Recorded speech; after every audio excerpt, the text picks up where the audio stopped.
silaturahmi bersama pimpinan media kepepet buang hadas KIP Aceh cari jamban. Setelah beberapa hari irit bicara pasca pengaduan DPP Partai Aceh terhadap Komisioner KIP Aceh ke Panwasli Aceh dan lembaga ini mengeluarkan rekomendasi kepada DKPP di Jakarta.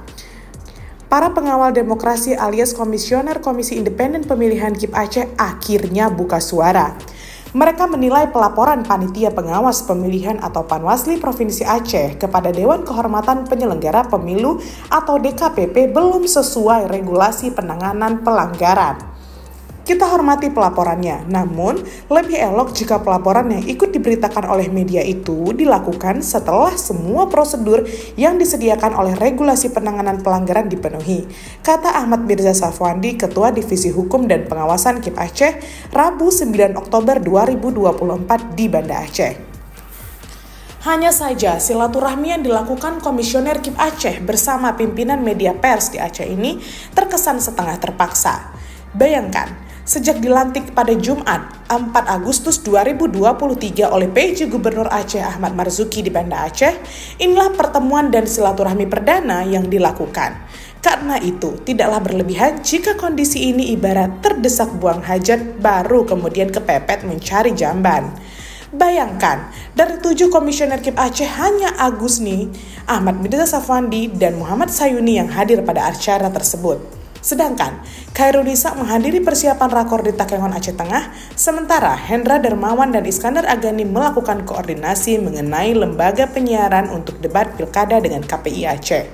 Nah, yang tak jelas rimbanya adalah Ketua KIP Aceh yaitu Saiful.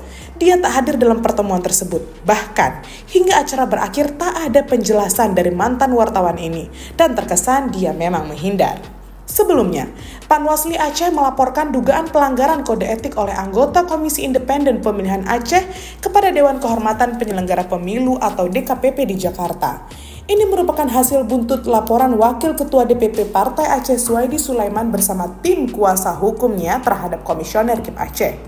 Laporan ini memang sedang dalam proses dan kami sampaikan secara daring, kata Muhammad Aha, Koordinator Divisi Pencegahan Partisipasi Masyarakat dan Hubungan Masyarakat Panwasli Provinsi Aceh di Banda Aceh pada Senin 7 Oktober 2024. Sebaliknya, Ahmad Mirza Safwandi, Ketua Divisi Hukum dan Pengawasan KIP Aceh, membeberkan bahwa prosedur yang luput dipenuhi oleh Panwasli Provinsi Aceh salah satunya adalah pengambilan klarifikasi atau keterangan yang tidak dilakukan di bawah sumpah.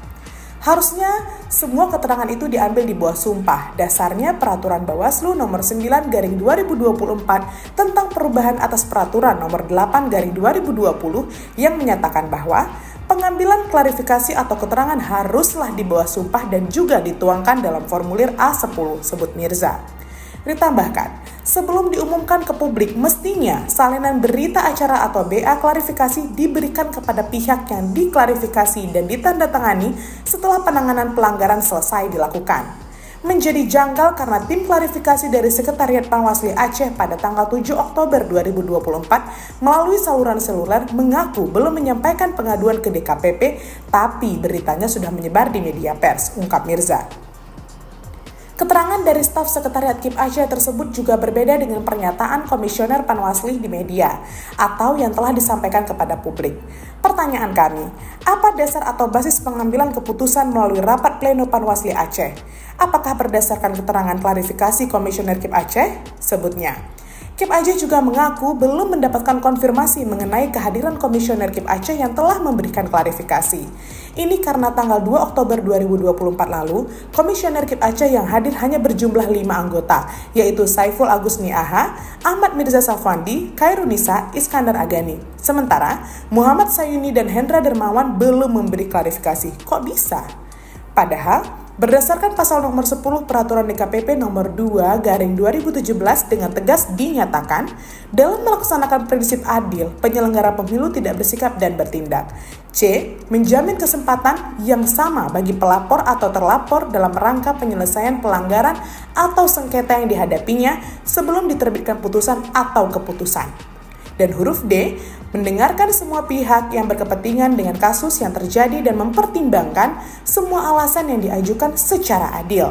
Sikap adil dan tidak diskriminatif ini juga berdasarkan pasal 29 huruf A pada Undang-Undang Pilkada yang menyebutkan bahwa Bawaslu Provinsi wajib bersikap tidak diskriminatif dalam menjalankan tugas dan wewenangnya. Dan huruf F yaitu berisi melaksanakan kewajiban lain sesuai dengan ketentuan peraturan perundang-undangan. Selain itu, Panwasli berkewajiban sebagaimana ketentuan pasal 40 ayat 3 huruf A Kanun Aceh dengan nomor 6/2016 yang berbunyi, bersikap jujur, adil, dan tidak diskriminatif dalam menjalankan tugasnya.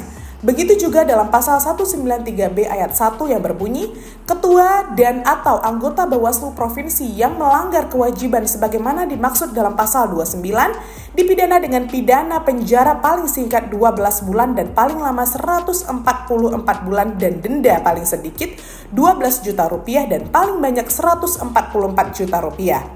Atas dasar itulah, KIP Aceh berpandangan bahwa seluruh rangkaian atau proses penanganan dugaan pelanggaran pemilihan yang dilakukan Panwasli Aceh dan telah diumumkan ke media pers belum dilaksanakan sesuai dengan regulasi penanganan pelanggaran. Begitu nilai Mirza. Selain itu, ungkap Mirza, penanganan pelanggaran yang dilakukan Panwasli Aceh tidak mempertimbangkan ketentuan tentang kode etik penyelenggara pemilu atau pemilihan. Padahal, kode etik bersifat mengikat serta wajib dipenuhi oleh seluruh penyelenggara pemilihan. Untuk itu, Divisi Hukum dan Pengawasan KIP Aceh akan menyampaikan dalam rapat pleno KIP Aceh mengenai penyusunan kajian yang lebih komprehensif. Ini sebagai pertimbangan dalam melakukan tindak lanjut terkait dengan dugaan pelanggaran etik dan dugaan tindak pidana pemilihan dalam proses penanganan pelanggaran pemilihan. Tegas Mirza. Nah, siapa yang buntung dan lancung dalam perkara ini? Kita tunggu saja hasil dari DKPP.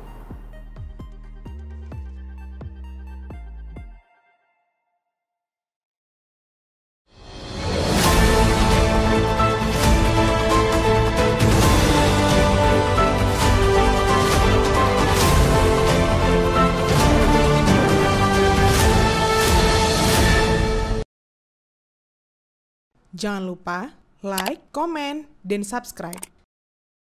Serta aktifkan lonceng notifikasi.